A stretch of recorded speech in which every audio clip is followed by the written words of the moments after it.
యేసుక్రీస్తు ఎవరు అన్న అంశంతో పరిశుద్ధాత్మ దేవుడు గడిచిన అనేక దినముల నుండి దేవుడు మనతో మాట్లాడుతూ వస్తున్నారు. ఆయన గొప్పతనం ఎంతమంది తెలుసుకుంటున్నారు? తరగనిదేనా? హల్లెలూయా, దేవునికి స్తోత్రం. ఈరోజు యేసు ప్రభు ఏమై ఉన్నారో మనము దేవుని వాక్యముల నుండి చూడబోతున్నాం. ఎవరు యేసు ప్రభు అనంటే మత్తయి సువార్త 8వ అధ్యాయము 19వ మాట చదువుకుందాం. మత్తయి సువార్త 8:19. అంతటా ఒక శాస్త్రి వచ్చి బోధకుడా నీవు ఎక్కడికి వెళ్ళినను నీ వెంట వచ్చేదనని ఆయనతో చెప్పాను. అందుకు చాలు. దేవునికి స్తోత్రం. హల్లెలూయా, దేవునామానికి మహిమ కలుగునుగాక.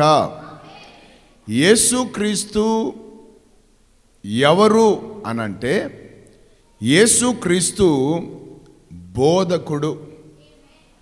యేసుక్రీస్తు ఎవరు? బోధకుడు. ఈరోజు బోధించేవారు మనందరికీ అవసరము. He is a teacher. ఆయనను రబ్బోని అని పిలిచేవారు, రబ్బీ అని పిలిచేవారు. అంటే దాని అర్థం బోధకుడా అని అర్థం. సో బోధకుడు ఈరోజు మనకు చాలా అవసరం. దేవునికి స్తోత్రం. ఇది మంచిది, ఇది చెడ్డది అని తెలియజేసేవాడు ఎవరు? బోధకుడు. అయితే యేసు ప్రభును బోధకుడు అని ఎందుకు పిలిచారంటే ఆయన బైబిల్ కాలేజ్కి ఏమైనా పోయి వచ్చాడా? పిహెచ్డీలో ఏమైనా చేశాడా? ఆయన ఎక్కడి నుంచి వచ్చాడు? వడ్రంగం అని ఇంట్లో నుంచి వచ్చాడు. కార్పెంటర్ సన్నగా పిలువబడి వచ్చాడు. యోసేపు కుమారుడుగా పిలువబడి వచ్చాడు. అయితే ఆయన రావడమే ఆయన ఏమంటున్నారు? వీళ్ళంతా బోధకుడా అని పిలుస్తున్నారు. దేవునికి స్తోత్రం. ఈ బోధకుడు ఎటువంటి బోధకుడు యేసయ్య అంటే జరిగిపోయిన దాని గురించి, జరుగుతున్న దాని గురించి, జరగబోతున్న దాని గురించి నీకు బోధించే బోధకుడు. హల్లెలూయా. ఈ 4 సువార్తలు మత్తయి, మార్కు, లూకా, యోహాను, ఈ 4 సువార్తల్లో ఈ 3 విషయాలు మనకు కనబడతాయి. ఒకటి ఏంటంటే జరిగిపోయిన సంఘటనలను, జరిగిపోయిన అంశములను, జరిగిపోయిన విశేషములను యేసు ప్రభు వారు జ్ఞాపకము చేసి బోధిస్తాడు.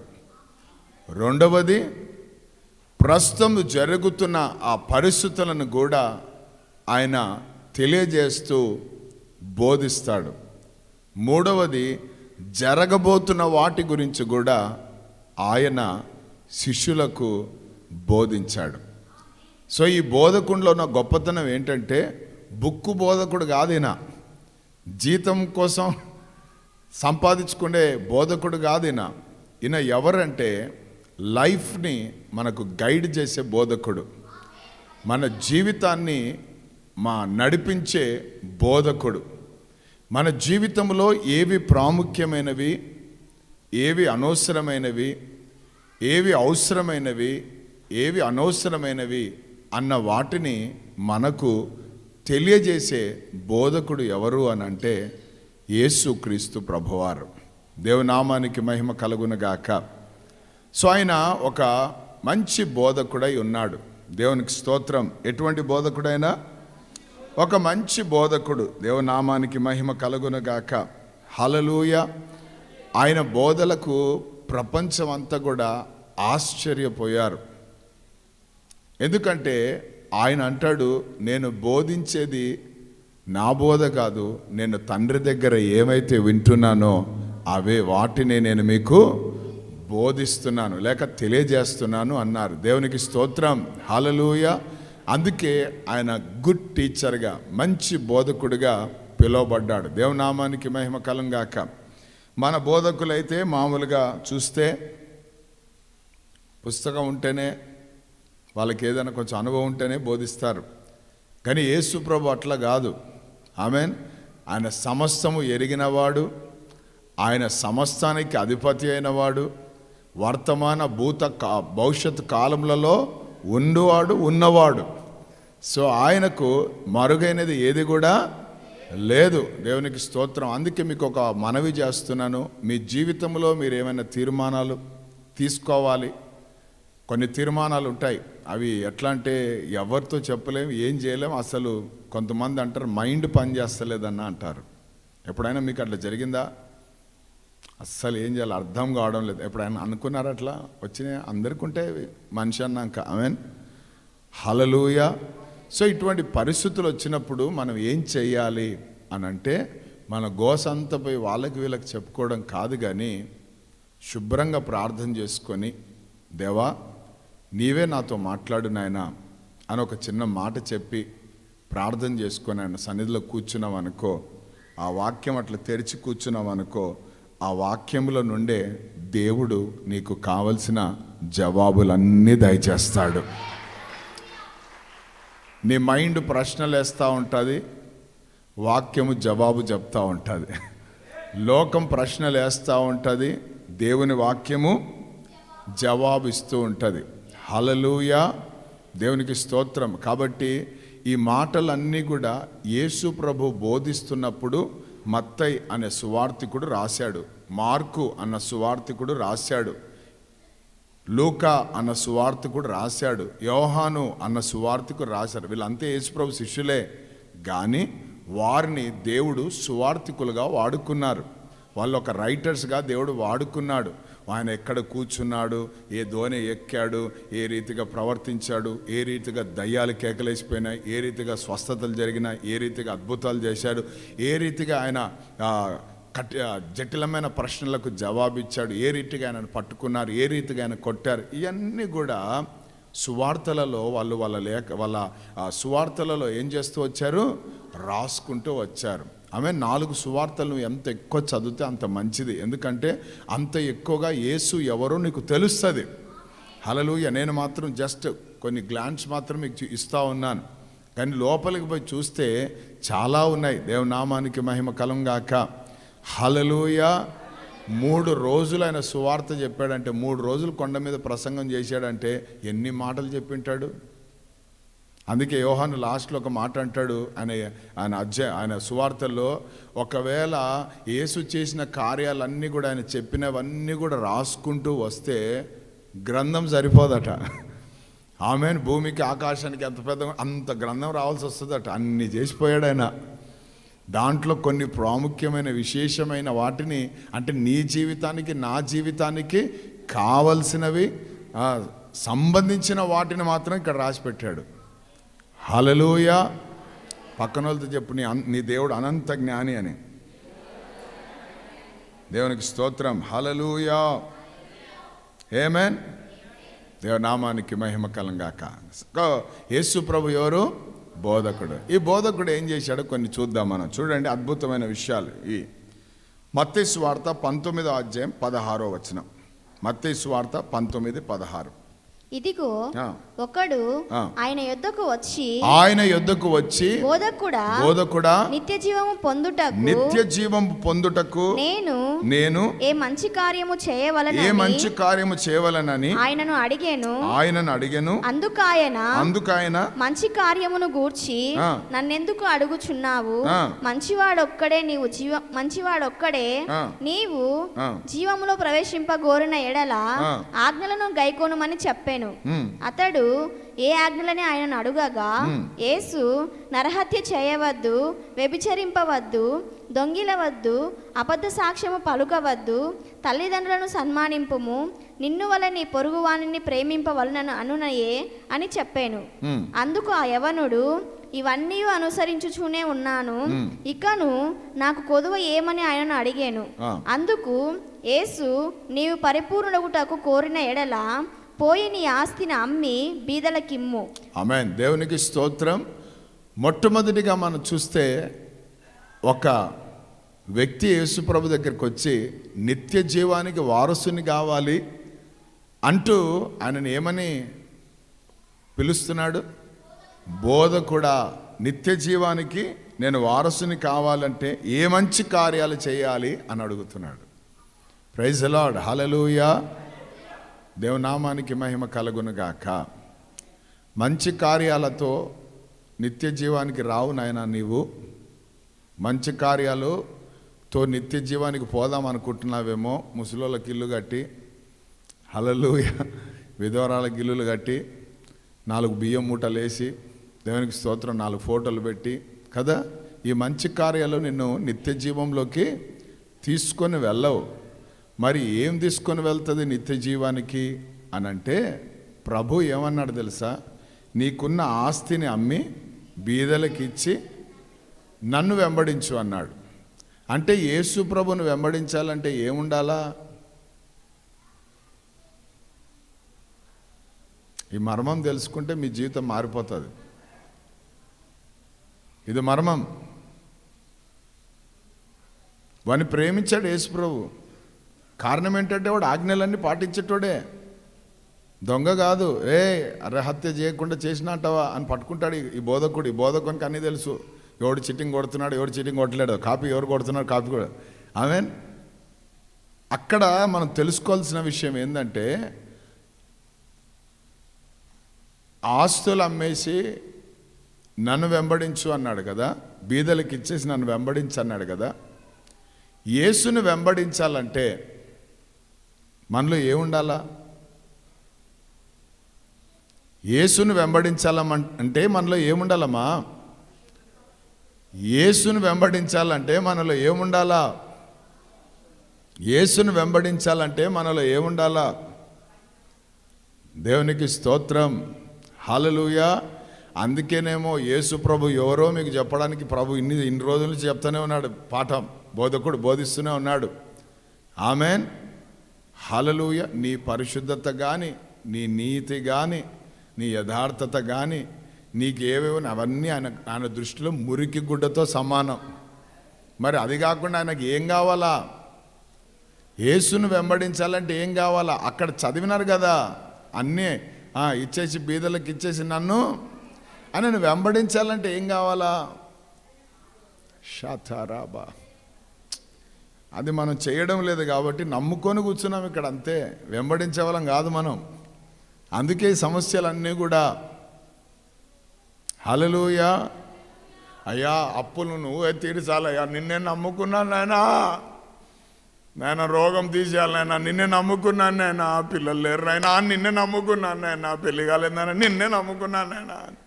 హల్లెలూయా. ఈ పాటలే ఉన్నాయి. ఇంకా ఇక్కడ నమ్మేది కాదు. ఇక్కడ యేసును వెంబడించాలంటే వెంబడించనగా ముఖం ఎందుకు మారిపోయింది? ఎందుకు ముఖం మారిపోయింది? ఎందుకు ఈరోజు చాలామంది ఇదే స్థితిలో ఉన్నారు? హల్లెలూయా, దేవునికి స్తోత్రం. మెయిన్ ఇంపార్టెంట్ థింగ్ ఏంటంటే, ఇది గుర్తుపెట్టుకోండి. నీ పరిశుద్ధత కాదు, నీ నీతి కాదు, నీ భక్తి కాదు, నీ వేరే ఏది కాదు. యేసయ్యను వెంబడించాలంటే విశ్వాసం ఉండాలి. ఎందుకంటే అన్నిటికంటే ప్రాముఖ్యమైనది విశ్వాసం. హల్లెలూయా. నీతి మంతుడు విశ్వాసం మూలముగా బ్రతుకును. సో మనం యేసును వెంబడించాలంటే నీలో ఏముండాలా? విశ్వాసం ఉండాలా. శిష్యులను ఎప్పుడు చూసినా మీ పరిశుద్ధత ఎక్కడ్రా, మీ నీతి ఎక్కడ్రా, మీ యథార్థత ఎక్కడ్రా అని అడిగాడా? మీ విశ్వాసం ఎక్కడా అన్నాడు. Where is your faith? ఇప్పుడు వాని విశ్వాసం అంతా దేని మీద ఉందో తెలుసా? లోక సామెత ఉంది ఒకటి, మనీ మేక్స్ మెనీ థింగ్స్ అని. డబ్బుంటేనా ఏదైనా చేయవచ్చన్నా, డబ్బుంటేనా ఎన్ని మీటింగ్లన్నా పెట్టవచ్చన్నా, డబ్బుంటేనా ఎటువంటి పాస్టర్లన్నా పిలవచ్చన్నా, డబ్బుంటేనా ఏదైనా కట్టవచ్చన్నా, డబ్బుంటేనా ఈ దర్శనం నెరవేర్చవచ్చా, డబ్బుంటేనా ఇది ఉంది వానిలో డబ్బు. ఇప్పుడు వాడు వానికున్న ఆస్తిని అమ్మి బీదలకిచ్చి ఈయనను వెంబడించాలంటే వీడికి ఏముండాలో లోపల? Praise the lord, hallelujah, amen. ఆ శిలువ మీద వేలాడిన దొంగ ఒకడు దూషిస్తే ఇంకొకడు ఏం చేశాడు? రే అని వాడిని గద్దించి, ఇది మనకు తగింది, మనం చేసిన దాన్ని బట్టి ఈరోజు మనము అనుభవిస్తున్నాం. కానీ ఈయనలో ఏం లేదు, ఆమెను ఏ పాపము ఏమి దోషం ఇలా లేదురా బాబు అంటూ యేసుప్రభుతో ఒక చక్కటి మాట అన్నాడు. అది విశ్వాసంతో కూడిన మాట. నీ రాజ్యముతో నువ్వు వచ్చినప్పుడు నన్ను జ్ఞాపకము చేసుకో అన్నాడు. హల్లెలూయా. వీడికి సువార్త ఎవరు చెప్పారు? మేము ఇన్ని 101 సువార్త చెప్పినా నువ్వు ఇంకా నమ్మలే యేసుప్రభుని, ఇంకా విశ్వసించలేదా? నేను ఇంకా విశ్వాసం రాలే, ఏర్పడలే నీకు దేవుని పైన, యేసుప్రభు పైన. మరి మనకి ఎవరు చెప్పారు సువార్త? ఎవడు చెప్పాడు తెలుసా సువార్త? చెప్పారు వాడికి సువార్త. చెప్పకుంటే ఎట్లా తెలుస్తుంది? ఒకవేళ వాడికి యేసు ప్రభు గురించి తెలిసింటే, ఒకవేళ చెప్పి ఉంటే, ముందే వానికి యేసు ప్రభు గురించి తెలిసి ఉంటే వాడు పాపం చేసేవాడు కాదు. వాడు యేసుప్రభు భక్తుడైపోయేవాడు. వాడెందుకు వేలాడతాడు వాడు? కానీ వానికి ఏం చెప్పిందో తెలుసా సువార్త? ఎవరు చెప్పారో తెలుసా సువార్త? ఆమేన్, హల్లెలూయా. ఆయన ముళ్ళ కిరీటం ధరించుకొని ఆ భారం మీదని మోసుకొని వాళ్ళ మధ్యలో నిలబడితే ఆ పైన ఒకటి కొట్టారు బోర్డు, ఏమని? యూదులకు రాజు అని. ఆ మాట చదివేగానే వీనికి అనుకొని ఉంటాడు, ఈయన రాజేమో, అందుకే కిరీటం పెట్టారు తల మీద. ఈయనకు తప్పకుండా ఒక రాజ్యం ఉంటుంది, కాబట్టి ఆ రాజ్యంలో మనం స్థానం సంపాదించుకుందాం. ఇంతమంది కేకలేస్తున్నా, ఇంతమంది గలిబిలి చేస్తున్నా, ఇంతమంది రాళ్లతో కొడుతున్నా, ఇంతమంది అన్ని రకాల హింసలు పొందినా ఈయన ఏమీ మాట్లాడడం లేదంటే నిజంగా ఈయన రాజులకే రాజు అయి ఉన్నాడు, ఈయన ప్రభులకు ప్రభు అయి ఉన్నాడు అని ఆ మాట అతనికి సువార్తగా మార్చబడింది. ఆ యూదులకు రాజు అన్న మాట, ఆ మాట చదివిన వెంటనే దొంగలో ఏం పుట్టింది? విశ్వాసం. ఆ విశ్వాసంతో మనం యాక్టివేషన్లోకి వస్తే, విశ్వాసంతో మనం కదలడం ప్రారంభిస్తే, విశ్వాసంతో మనం నడవడం ప్రారంభిస్తే ఏం జరుగుతుందో తెలుసా? జవాబులు వెంటనే వస్తాయి. వెంటనే నిన్నే నమ్ముకున్నాను ప్రభు అంటే నమ్ముకొని అంటాడు ఆయన. అది కాదు ఇక్కడ. వెలిగినాయా మనోనేత్రాలు? ఆమేన్. వెంటనే ప్రభు అంటున్నాడు ఏమని? నేడు నీవు నాతో కూడా. హల్లెలూయా. నేను ఒక్కని కాదు తండ్రి సన్నిధికి వెళ్ళేది, నిన్ను కూడా తీసుకొని వెళ్తున్నాను ఆ ప్రదేశ్కి. ఆమేన్. అంటే విశ్వాసం ఎంత ఫాస్ట్ మిరకల్స్ని చేస్తుందో ఒకసారి ఆలోచన చేయండి. ఎంత గొప్ప కార్యాలు చేస్తుందో. అందుకే యేసయ్య ఎప్పుడు కూడా బలపరిచే బోధకుడినా. ఆమెను ఆయనకైనా డామినేట్ చేసుకున్నట్టు ఎక్కడ లేదు. నీకు తండ్రి ఇచ్చిన అధికారం ఏంటో నీకు బోధించడానికి వచ్చిన బోధకుడు ఆయన. అసలు నువ్వు తండ్రి దృష్టిలో ఏమై ఉన్నావో, నీ రేంజ్ ఎటువంటిదో, నీ స్థాయి ఏంటో, అసలు నువ్వు ఎవరు అనేది తెలియజేయడానికి వచ్చిన వాడైనా. ఆమేన్. అందుకే సువార్తలు బాగా చదవండి అని చెప్తున్నాను. హల్లెలూయా. దేవునికి స్తోత్రం. గంటలు గంటలు చదవండి, ఎప్పుడు చదువుతూనే ఉండండి. దేవుని నామానికి మహిమ కలుగును గాక. సో ఏ బోధకుడు అని అంటే నిత్య జీవానికి మార్గాల్ని సూచించే బోధకుడై ఉన్నాడినా. ఈయన ఒక మార్గముగా ఉన్నాడినా. ఆమేన్. సో ఇప్పుడు నిత్య జీవానికి వారసుని కావాలంటే నీకేం కావాలా? వాడు డబ్బును వెంబడించేవాడు, ఆస్తులను నమ్ముకున్నాడు, అంతస్తులను నమ్ముకున్నాడు. ఏముందిలే, 2 ఎకరాలు ఉంది, పెళ్ళి అది అమ్మేసి పెళ్లి చేస్తలే, వీడికి దాని మీదే ఉంటుంది. హల్లెలూయా. రూపాయి కట్నం లేకుండా దేవుడు నా బిడ్డ కార్యం చేస్తాడని నమ్మడీడు, విశ్వసించాడు. కానీ నీ విశ్వాసం అంతా, నమ్మకం అంతా ఏంటి? 2 ఎకరాలు ఉంది, 2 ఎకరాలు ఉంది, ఎప్పుడు అమ్ముతానో ఎప్పుడు. సో ఫెయిత్లో యాక్టివేషన్లకు రావాలా. ఆమేన్. హల్లెలూయా. హల్లెలూయా. సో మొట్టమొదటిగా ఈ బోధకుడు ఎటువంటి బోధకుడు? నిత్య జీవానికి మార్గాన్ని సూచించే బోధకుడు. దేవునికి స్తోత్రం. హల్లెలూయా. ఎంతమంది పరలోకం పోవాలనుకుంటున్నారు? విశ్వాసం ఉండాలి. మరి పౌలు ఊరికి అనలే, మంచి పోరాటం పోరాడను. ఫస్ట్ ఏమంటున్నాడు?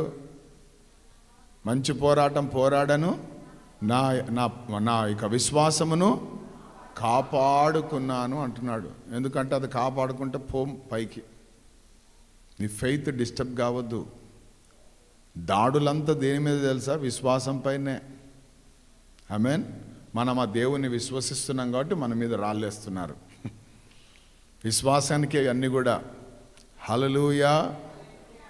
నా దేవుడు ఈరోజు నాకు విడుదల ఇస్తాడు, నాకు స్వస్థత ఇస్తాడు. ఇప్పుడే విడుదల స్వస్థత నా శరీరంలో నేను యేసు నామంలో ప్రకటిస్తున్నాను అని చెప్పి ఇక్కడ కూర్చొని వెంటనే స్వస్థత పొందిపోతావు. ఇక్కడ నుంచి రోగం ఉండదు నీ జీవితంలో. Hallelujah, hallelujah. So number 1. Number 2 చూస్తే 22వ అధ్యాయము 16వ మాట. మత్తయి సువార్త 22:16. బోధకుడా, నీవు సత్యవంతుడవై ఉండి దేవుని మార్గము సత్యముగా బోధించుచున్నావనియు నీవు ఎవరిని లక్ష్య పెట్టవనియు మోమాటము లేని వాడవనియు ఎరుగుదుము. ఆమేన్. దేవునికి స్తోత్రం. ఎటువంటి బోధకుడు అంటే ఇతడు? దేవుని మార్గమును సత్యముగా బోధించేవాడు, ఎవరిని లక్ష్య పెట్టని వాడు, మోమాటము లేనివాడు. బా, ఆమేన్, హల్లెలూయా. ఇటువంటి బోధకులు ఎక్కడ ఉన్నారా? దేవునికి స్తోత్రం. అంటే ఎవరిని లక్ష్య పెట్టరు అని అంటే కారణం ఏంటంటే, దాని అర్థం ఏంటంటే, ఈ శాస్త్రులు, పరిసేకులు, ఈ యొక్క అక్కడ ఉన్నవారు యేసుప్రభుని ఎప్పుడు తప్పులు పడదామా, ఆయన నోట్లో నుండి ఏ మాట వస్తే తప్పులు పడదామా అని వాళ్ళు ఎప్పుడు కూడా గుంటనక్కలాగా కసుకొని ఉంటారన్నమాట. యేసుప్రభు అయితే డైరెక్ట్గా మొహమాటమే లేదు, ఎవరిని లక్ష్య పెట్టాడు. ఏమంటాడు తెలుసా? శాస్త్రులారా, సున్నం కొట్టిన సమాధులారా. ఇటువంటి మాటలు ఇవ్వడం. వాళ్ళంటే పెద్ద క్యాడరం ఆ రోజుల్లో. పరిసేయుడు వస్తున్నా, యాజకులు వస్తున్నా కదా, అందరూ కూడా గౌరవించేవాళ్ళు.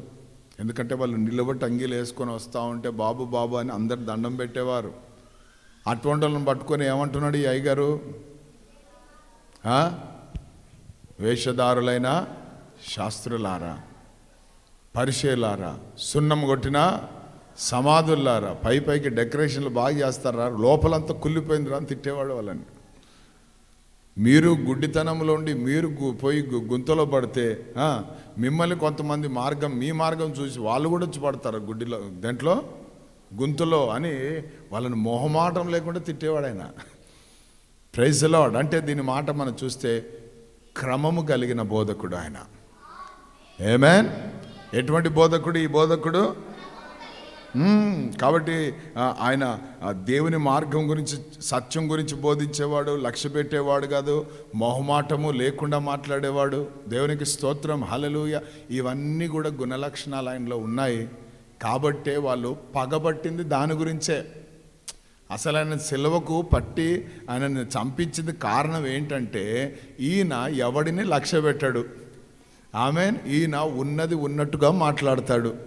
మొహమాటము లేని పరిచర్య, క్రమముతో కూడిన పరిచర్య. దేవునికి స్తోత్రం. అది చేసినప్పుడు ఎవరికైనా ప్రైజ్ ది లార్డ్. ఆ రోజులంతే, ఈ రోజుల్లో అంతే. హల్లెలూయా.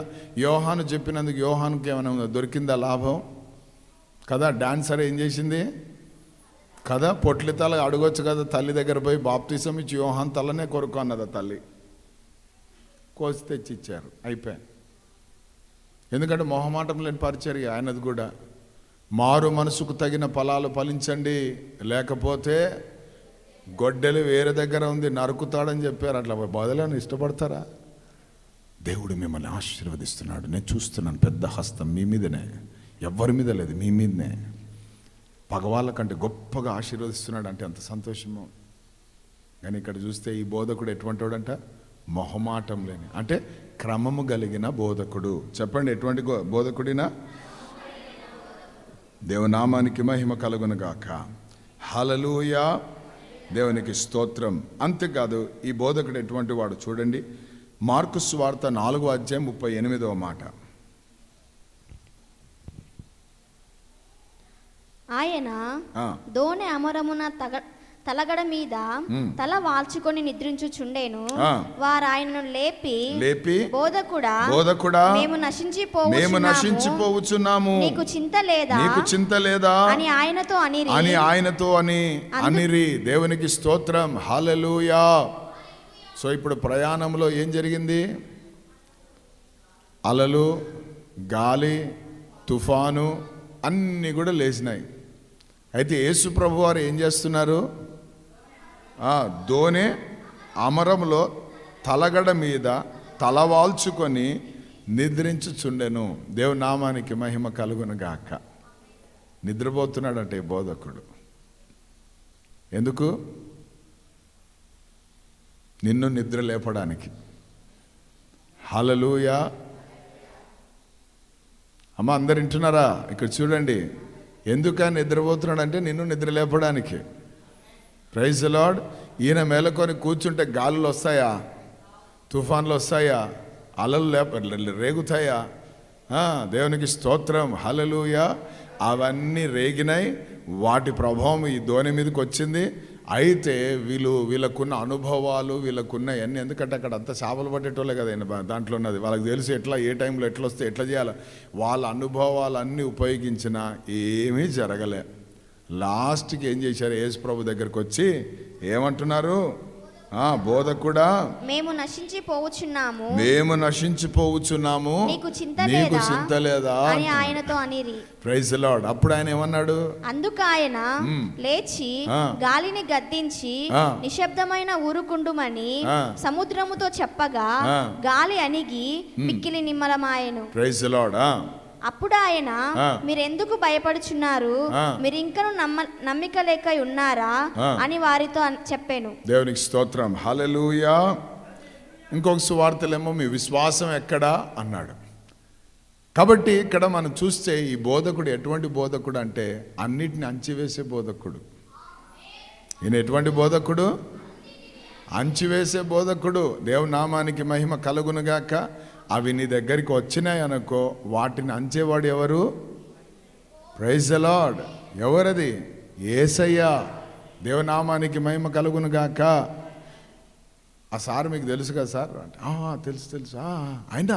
ఆయన ఓకే అంటే పేరు చెప్పుకొని ఏం చేస్తున్నాడు? ఈయన బ్రతుకుతున్నాడు. అట్లా మనకు పేరు ఇచ్చిపోయినాడు, యేసు అని పేరు. ఆమెను, యేసు అను నామం. హల్లెలూయా.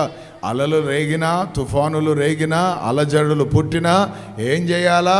ఆ నామమును ఉచ్చరించినప్పుడు అన్నీ కూడా అణిగిపోతాయి యేసు నామములో. హల్లెలూయా. కాబట్టి ఎటువంటి బోధకుడు ఈ బోధకుడు? అంచివేసే బోధకుడు. దేవునామానికి మహిమ కలుగునుగాక. హల్లెలూయా. దేవునామానికి మహిమ కలుగునుగాక. ఎటువంటి బోధకుడు? దేవునికి స్తోత్రం. మనం చూస్తున్నాం. అదే రీతిగా చూడండి ఇంకొక అద్భుతమైన విషయం. మార్కు సువార్త 9వ అధ్యాయం 17వ మాట. జన సమూహములో ఒకడు, బోధకుడా, మూగదయ్యము పట్టిన నా కుమారుని నీ యొద్దకు తీసుకొని వచ్చి తిని, అది ఎక్కడ వానిని పట్టునో అక్కడ వానిని పడద్రోయును. అప్పుడు వాడు నురుగు కార్చుకొని పళ్ళు కొరుక్కొని మూర్ఛిల్లును. దాన్ని వెళ్ళగొట్టుడని నీ శిష్యులను అడిగి తిని గాని అది వారి చేత కాలేదని ఆయనతో చెప్పాను.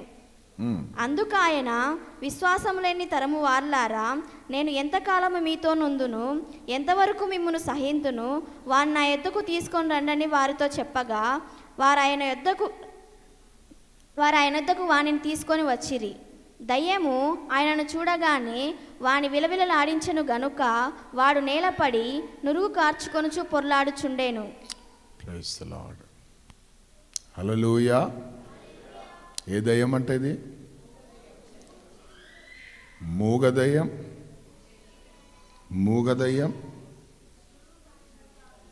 ఎక్కడ పడితే అక్కడ పట్టి పడేసే దయ్యం. ఒక రీతిగా చెప్పాలంటే ఏంటది?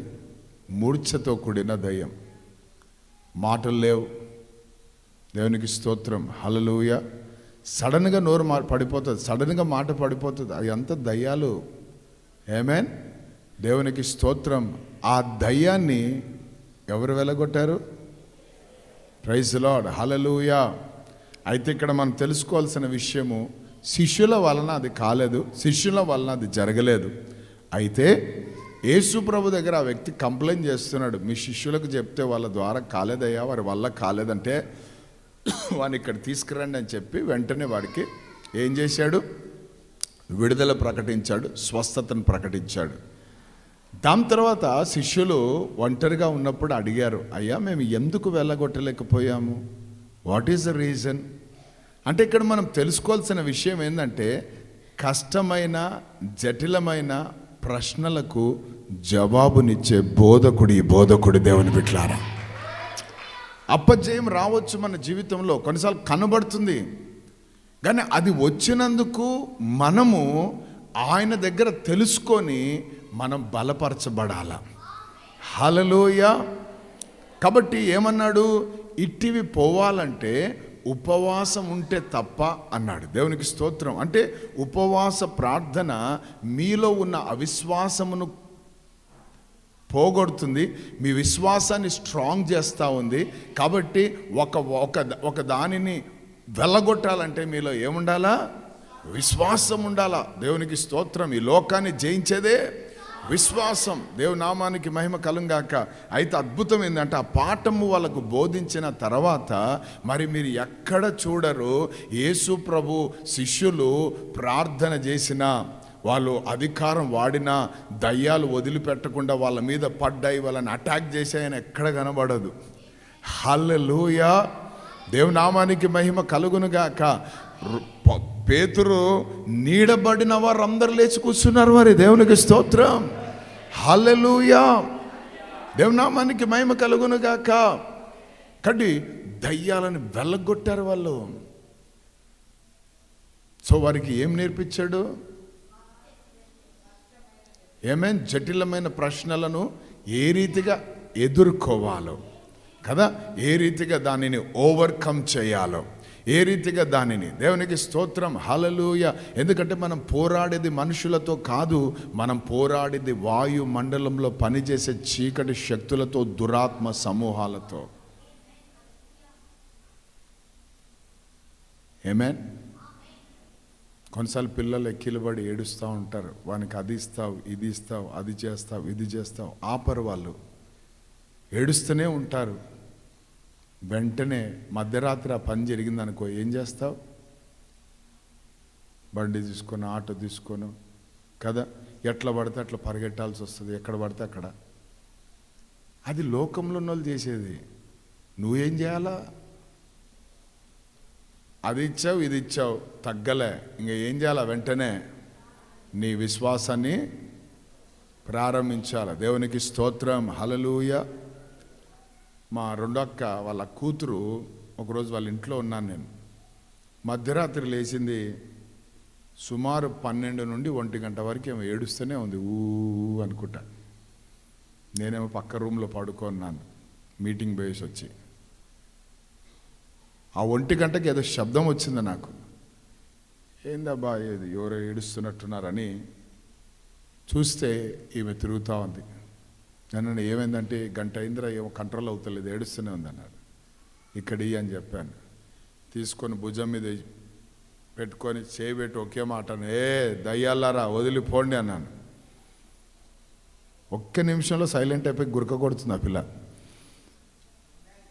దయ్యాలు ఏడిపిస్తాయి. ఉన్నట్టుండి మాట పడిపోయిందన్న, ఆ పాప మూనోరు పడిపోయిందంట, మాట పడిపోయిందంట, చూపు పైకి ఎక్కిపేసిందంట. ఎక్కడున్నారంట? ఐసీ వార్డులో ఉన్నాను. స్పీకర్ ఆన్ చేయి అని చెప్పినాను. దయ్యాలరా పోండి వేస్తున్నామంలో అని మళ్ళీ సెట్ అయిపోయిందంట వెంటనే. ఏమి అది మనకిచ్చిన బోధకుడు, మనకిచ్చిన అధికారం. హల్లెలూయా. పరిష్కారం అదే. హల్లెలూయా. యేసు ప్రభు ఎవరు? జటిలమైన ప్రశ్నలకు పరిష్కారమును ఇచ్చే బోధకుడు. దేవుని నామానికి మహిమ కలుగునుగాక. దేవునికి స్తోత్రం. సో అటువంటి బోధకుని మనం ఈరోజు కలిగి ఉన్నాం. దేవుని నామానికి మహిమ కలుగునుగాక. Hallelujah. Hallelujah. Thank you Jesus. కాబట్టి యేసుక్రీస్తు ప్రభువారు ఎటువంటి బోధకుడు అంటే చూడండి, లోకాసు వార్త 20 అధ్యాయము 28వ మాట. బోధకుడా, భార్య బ్రతికి ఉండగా ఒకని సహోదరుడు సంతానము లేక చనిపోయిన ఎడల అతని సహోదరుడు అతని భార్యను పెళ్లి చేసుకొని తన సహోదరునికి సంతానము కలుగ చేయవలనని మోషే మనకు వ్రాసి ఇచ్చెను. 7 సహోదరులు ఉండిరి. మొదటివాడు ఒక స్త్రీని పెళ్లి చేసుకొని సంతానము లేక చనిపోయెను. 2వ వాడును 3వ వాడను ఆమెను పెళ్లి చేసుకునిరి. ఆ ప్రకారమే 7 ఆమెను పెళ్లాడి సంతానము లేకే చనిపోయిరి. పిమ్మట ఆ స్త్రీయు చనిపోయెను. కాబట్టి పునరుత్థానమందు ఆమె వారిలో ఎవనికి భార్యగా ఉండును? ఆ 7 ఆమె భార్యగా ఉండెను గదా అనిరి.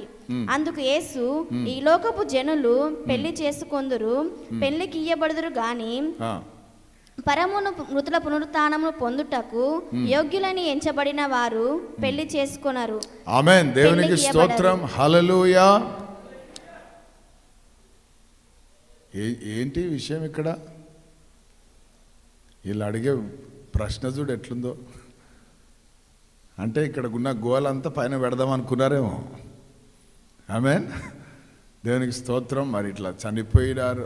ఆమెకు పెనిమిటిలు 7 మంది కదా, సంతానం లేకపోయినారు. మరి పునరుత్థానం దినమున ఎవరికి ఈమె భార్యగా ఉంటుంది అని ఒక ప్రశ్న వేస్తే యేసు ప్రభు వారు పర సంబంధమైన విషయాల గురించి భూమి మీద ప్రకటిస్తున్న బోధకుడు ఆయన.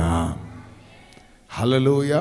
పర సంబంధమైన విషయాలు అన్నీ కూడా ఆయనకు తెలుసు. పర సంబంధములో ఏమున్నాయో, భూ సంబంధం మీద ఏమున్నాయో సమస్తమును ఎరిగిన బోధకుడు. దేవునికి స్తోత్రం. అందుకే చూడండి, యోహాను సువార్త 3:2. యోహాను సువార్త 3వ అధ్యాయం 2వ మాట. అతడు రాత్రి యందు ఆయన యొద్దకు వచ్చి, బోధకుడా, నీవు దేవుని యొద్ద నుండి వచ్చిన బోధకుడు అని మేము ఎరుగుదుము. అందరూ ఆమేన్ చెప్పండి. హల్లెలూయా. ఎవరంటైనా దేవుని యొద్ద నుండి వచ్చిన బోధకుడు. కాబట్టి దేవుని రాజ్యములో ఏమైతే ఉంటాయో, దేవుని రాజ్యంలో ఏ విషయాలైతే ఉన్నాయో అవి భూమి మీద ఆయన ప్రకటించి ఉన్నాడు. దేవునికి స్తోత్రం. హల్లెలూయా. Praise the lord. కాబట్టి పరలోకము గురించి, నరకము గురించి, అందరు ఇక్కడ చూడండి నన్ను, పరలోకము గురించి, నరకము గురించి ఒక పిక్చర్, ఒక క్లారిటీ ఇచ్చిన ఏకైక గ్రంథం పరిశుద్ధ గ్రంథమైన దేవుని వాక్యం. నరకం అంటే ఏంటో, పరలోకం అంటే ఏంటో, నరకంలో ఎవరుంటారో, పరలోకంలో ఎవరుంటారో, పరలోకం ఏ రీతిగా ఉంటుందో, నరకం ఏ రీతిగా ఉంటుందో, పరలోకానికి ఎవరున్నారో, నరకానికి ఎవరు పోతారు, ఇవన్నీ కూడా ఒక పిక్చర్ ఇచ్చింది కేవలం పరిశుద్ధమైన దేవుని గ్రంథం.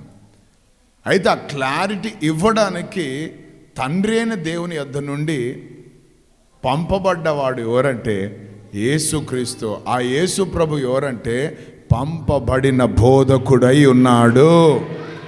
దేవనామానికి మహిమ కలుగునుగాక. అందుకే నేను చెప్తాను, ఈ వాట్సాప్లని, ఇన్స్టాగ్రామ్లని, ఫేస్బుక్లని, ఇంకా వగేరా వగేరా వాటితో న్యూస్ పేపర్లని, వాళ్ళు వీళ్ళు రాసిన పుస్తకాలని టైం వేస్ట్ చేసుకోకండి. సమయం చాలా విలువైనది. ఇప్పటికే చాలా ఆలస్యమైంది నువ్వు వాక్యం దగ్గరికి రాక, వాక్యాన్ని తెలుసుకోక, వాక్యాన్ని ఎరగక. సో ఇది బాగా ధ్యానించడం నేర్చుకో. ప్రార్థన చేసుకున్నావు మంచిదే, తప్పని అన్నను. అయితే దానికి ఎక్కువగా నువ్వు వాక్యాన్ని కూడా తెలుసుకోవాలి. నువ్వు వాక్యాన్ని ఎక్కువ తెలుసుకున్నావంటే నీ ప్రార్థన విధానం మారుతుంది, నీ ప్రార్థనా జీవితం మారుతుంది. ప్రతి ఒక్కరి తల మీద చేయి, ప్రతి ఒక్కరి చేయి నీ తల మీద పెట్టించుకోవాలన్న ఆశలు ఉండవు. ఆమేన్. నీవే ఒక తల మీద చేయి పెట్టి ప్రార్థన చేసి అంత సామర్థ్య దేవుడు నీకు అనుగ్రహిస్తాడు. అది జరుగుతుంది నువ్వు వాక్యం లోపలికి వెళ్తే. ఎందుకంటే ఆయన పంపబడిన బోధకుడు. ఆయన వచ్చాడు మన మధ్యలోకి, బోధించాడు ఆయన మన మధ్యలో. హల్లెలూయా. దేవనామానికి మహిమ కలుగును గాక. కాబట్టి ప్రియ సంగమా, చాలా జాగ్రత్తగా మనం దేవుని వాక్యాన్ని వినాలా. ఆమేన్. అంతేకాదు ఈ బోధకుడు ఏం చేశాడు సార్, పరలోక రాజ్యాన్ని, పరలోక సంబంధమైన విషయాలను ఉపమానాలతో బోధించాడు.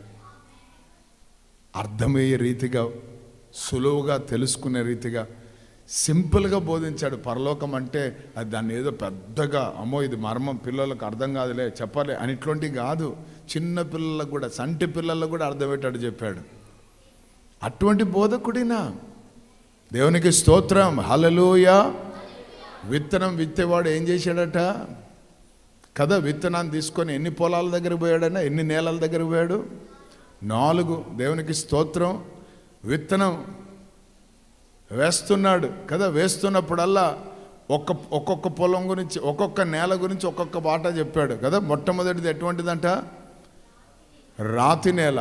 రెండవది త్రోవ పక్కన పడిన కదా. మూడవది ముళ్ళ పొద. నాలుగవది మంచి నేల. దేవునికి స్తోత్రం. హల్లెలూయా. విత్తువాడు విత్తనము పట్టుకొని అంటాడు. విత్తువాడు ఎవరంటే ఈరోజు నేను విత్తుతున్నాను. ఏం పట్టుకొని విత్తుతున్నాను? విత్తనం అంటే వాక్యము. వాక్యము నేను పట్టుకొని మీ దగ్గరకు వచ్చి విత్తుతున్నాను. దేవునికి స్తోత్రం. హల్లెలూయా. ఇప్పుడు నేను విత్తుతున్నాను, విత్తనముతోనే నిలబడ్డాను ఇక్కడ. మీ నేలలు ఈ 4 ఏ రకమో చూసుకోండి అంటాడు యేసుప్రభు. త్రోవ పక్కన నేలనా, రాతి నేలనా? రాతి నేల అంటే దాంట్లో విత్తనం పడినా అది ఏం కాదు, వేరు దాంట్లో పోదు, కారణం బండ. దేవునికి స్తోత్రం. రెండవది త్రోవ పక్కన పడిన విత్తనాన్ని అదేం చేస్తుంది? పక్షులు వచ్చి, పక్షులు అంటే దానికి అర్థం ఏంటంటే ఉపమానంలో చెప్తాడు, సాతాను వచ్చి దాన్ని ఏం చేస్తాడంట? ఎత్తుకొని పోతాడు. దేవునికి స్తోత్రం. ఇప్పుడు నేను విత్తనం వేస్తున్నాను ఇక్కడ నుంచి, అప్పుడే నువ్వు సెల్ ఇట్లా చూసింటావు. అది నీకు సరిపోయే విత్తనమే ఉంటుంది, నీ నేలకు అవసరమైన విత్తనం ఉంటుంది. అదే నీ జీవితంలో పంట తీసుకొని వచ్చేది ఉంటుంది, అదే నీ జీవితంలో అద్భుతం చేసేది ఉంటుంది. వెంటనే నువ్వు దృష్టి ఇక్కడ పెట్టే వరకు వాడు ఏం చేశాడు? ఆ విత్తనాన్ని. అందుకే చాలామంది జీరోలాగానే ఉన్నారు. ఇంకా ముళ్ళ కంపలో పడిన విత్తనం అట. కూర్చున్నప్పటి నుంచి అన్నీ విచారాలే. ఈడింక ఏమినాడు, అన్ని కంపలు తప్ప ఏముండవు. అంత కంపలేక ఏమి తిందామా, ఏమి తాగుదామా, ఏం ధరించి, ఇది తప్ప ఇక్కడ ఉన్నట్టే ఉంటాడు. ఫోన్ మాత్రం పెట్టుకొని ఉంటాడు. ఎప్పుడు ఎవడు రింగు చేస్తాడో పక్కకు పోదామా, బయటికి పోదాం, వీడికి కంప, ఇది కంప, ఈ కంపతో కూర్చొని ఉన్నావు. అందుకే ముందుకు రారు, వెనకనే ఉంటారు. కారణం ఏంది? బిజీ దీంతో. ఇక్కడ వాక్యమైన విత్తనం, అమూల్యమైన విత్తనాన్ని నీ హృదయములో, నీ నేలలో దేవుడు విత్తనం వెయ్యాలని ఆశపడుతుంటే, ఒక మాట చెప్తాను, విత్తనం లేకుండా పంట లేదు. దేవుని వాక్యం లేకుంటే నీకు పంట ఉండదు. అర్థమైందా? కొద్ది కాలం కనబడతావు, దాని తర్వాత తుస్పటాకే. ఆమె దేవుని వెక్కిరించొద్దు, ఆయన వెక్కిరింపబడ్డాడు. రేపు లెక్క అడుగుతానన్నాడు. అంటే దాని అర్థమైంది, నాన్న రోజు విత్తనం విత్తేవాడిని నిలబెట్టి మన చేతిలో విత్తనాలు పెడితే వాడు విత్తుతున్నాడు నీ నేలలో, నువ్వు ఆ సమయంలో ఏం చేసావని అడుగుతాడు. నాకు చాలా బిజీ నాయనా, నీ వాక్యం అంత టైం నాకు లేదు, అంత సీన్ లేదు, నేను మళ్ళీ కావాలంటే యూట్యూబ్లో చూసుకుంటాలే అంటావా? ఏమే యూట్యూబ్లో చూసుకునేంత వరకు ఊపిరి ఉంటుందో ఉండదో చూసుకో ఫస్ట్. కాబట్టి దేవుని వాక్యం దగ్గర తమాషాలు పడద్దు. ఒకవేళ మబ్బుగా ఉంటే బాటలు తెచ్చుకొని కొట్టుకో, కారం పొడి చల్లుకో, వినాల వాక్యాన్ని. ఇది నీకు అవసరమైనదే. మనం ఇక్కడ టైంపాసులు చేయడానికి రాలా. మేము అన్నీ ఏమంటారు కాల్చుకొని ఊరికే నిలబడలేదు ఇక్కడ, మాకు ఏదో చూపించుకోవడానికి. మీరు ఆత్మీయంగా వర్ధిల్లాలన్నదే. ఆమేన్. హల్లెలూయా. అంటే భయముతో భక్తితో కూర్చోండి ఇక్కడ. దేవుని మందిరానికి వెళ్ళేటప్పుడు నీ ప్రవర్తన జాగ్రత్త. మంచి నేలలో ఉండాలా. పక్కన వాళ్ళతో ఎవరితో మాట్లాడద్దు. వాక్యం జరిగేటప్పుడు వాడు వాగుడుకాయ అనుకో, మాట్లాడకాయ అనుకో, చీర దాటుకొని 4 చీరలకు వచ్చి దూరం కూర్చో. అర్థమైందా? గిల్లుకుంటా మాట్లాడుకుంటా ఈ విత్తనాలు పోతాయి. నీ నేల కంప నేల అనుకుంటా నేను, లేకపోతే బండ నేల అనుకుంటా. మూడోది ఏంటంట కంప నేల. మూడవది. నాలుగోది ఏంటి? మంచి నేల. ఈ మంచి నేల ప్రతి విత్తనాన్ని స్వీకరిస్తుంటారు వాళ్ళు. Amen, hallelujah, yes lord, thank you lord అని తీసుకుంటూ ఉంటారు. అది మంచి నేల. అదే 100 60 30 ఫలిస్తుంది అని బోధకుడు చెప్పాడు. ఆమేన్, హల్లెలూయా. పరలోకము నుండి పంపబడిన బోధకుడు చెప్పాడు. ఈరోజు నీ నేల ఏదో తెలుసుకో. విత్తనం లేకపోతే పంట ఉండదు. రైతులకు విత్తనాలు లేకుండా పోయి బాగా పండించండి. నా ఎకరాలు అంటే వాళ్ళు ఏమంటారు? మామూలుగా ఉండరు మరి వాళ్ళు. విత్తనాలు లేకుండా ఎట్లా పండించాలి సార్ మేము, మాకు యూరియా ఇవ్వలేదు అంటున్నారు కదా, అట్లా విత్తనాలు లేకుండా ఎట్లా పండిస్తాం? అంతే. దేవుని వాక్యం లేకపోతే మన హృదయంలో పంట ఉండదు.